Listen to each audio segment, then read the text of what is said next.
Hey, welcome to our episode of Chad's Beer Reviews. Only 10 days till Christmas, and again, this is not a Christmas beer. I just have not seen too many Christmas beers at the beer stores this year.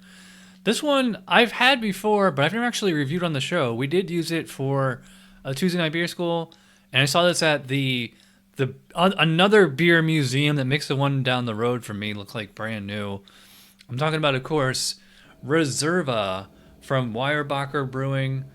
It's called American Wild Ale with raspberry puree added and aged in oak barrels. Tried to pop the cap. I had to get a grip thing because it's so smooth, and not a huge pop, but pours to a kind of murky, kind of cranberry color. It has like a little bit of foam when I poured it, but of course it fizzled away. You can actually hear it. Let's give it a smell. Wow, so it's still huge raspberry jam on here. Also, like I can just smelling it, you can just smell like the tartness and the sourness. The Brett, obviously. I would not really say, even though it's barrel aged, it doesn't really smell very. Well, it does smell woody. It just does not smell like vanilla. I don't know. This kind of smells like raspberry jam, but also like very sour. So let's see how it is after 6 to 8 years. Cheers.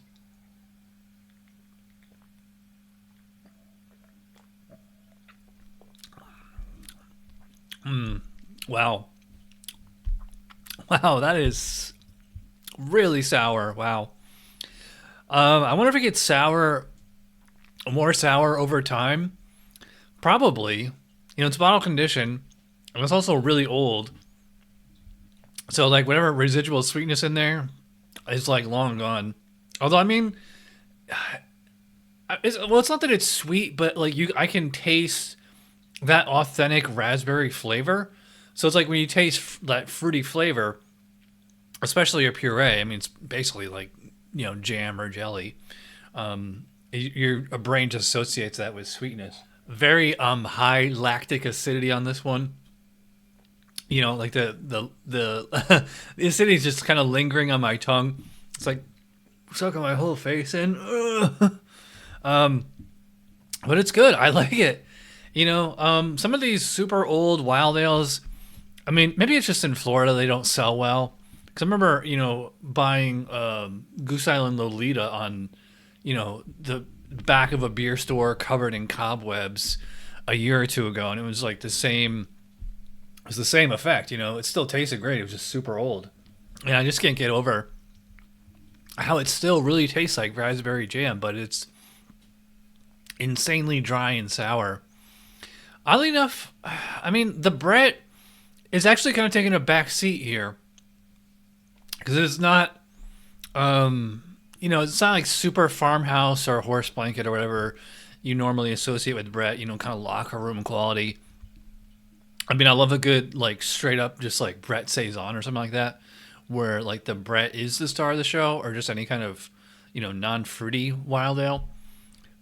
But on this one, it's nice because like it's still in balance of like the lovely the raspberry puree, the sourness, the tartness, just the wild character of it all. I think the barrel character is definitely imparting a kind of tannic quality on this one. Yeah, it's I'd call it quite tannic, not super tannic, or maybe I should just say like a little tannic. But I mean, it is definitely kind of like a tertiary kind of flavor. I mean, obviously, the raspberries first, then the Brett, then the barrel character. So I need you like this would be awesome to play off of like cherry pie, something like super rich and sweet because it's like so sour and so tart. Actually, the acidity is actually I don't want to say burning, but it's definitely warming up my throat a little, kind of like the way like a chili pepper would. Yeah, as far as the actual mouthfeel and all that, I mean, I probably put about like a medium, maybe medium full body. It was pretty highly carbonated when I first poured it, and it kind of loses the carbonation quickly. This is not like champagne effervescence.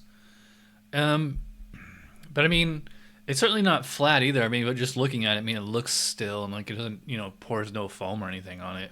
But I mean, that's all just due to acidity. So, yeah, I really like this one. I think this is a really good deal for $6. As far as the score for the Riserva, you want to say Riserva. Oh, man, it's hard to say. I'm gonna say, I think like about 8.5. It's at least an 8, which is really saying something considering how old this is. I mean, it's at least a 2019, but it could be as old as 2016. So it's somewhere between like 5 and 8 years old, and it has held up really nicely. Yeah. So I'm gonna say, I'm gonna be a little generous because it's Christmas. I'll give this an 8.5 for the Weyerbacher Riserva. Yeah. If you find this, grab it if it's fairly cheap. But I might actually go back and just grab the rest of the bottles that they have because it's only $6, so it's a good deal. All right, I'm rambling. If you watch all the way in, you're awesome. Thanks for watching. I'll see you for Tuesday Night Beer School. Cheers.